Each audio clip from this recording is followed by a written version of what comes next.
happy new year వచ్చేసింది జోరుగా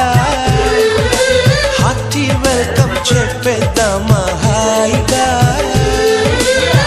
కొత్త కొత్త ఊహల్లో తెలిపోటిగా మనసులోని ఆశల్ని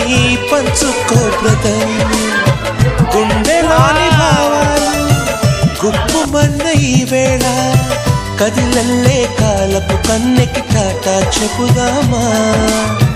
జనవరితో అడుగులు వేస్తూ ముందుకి పోదామా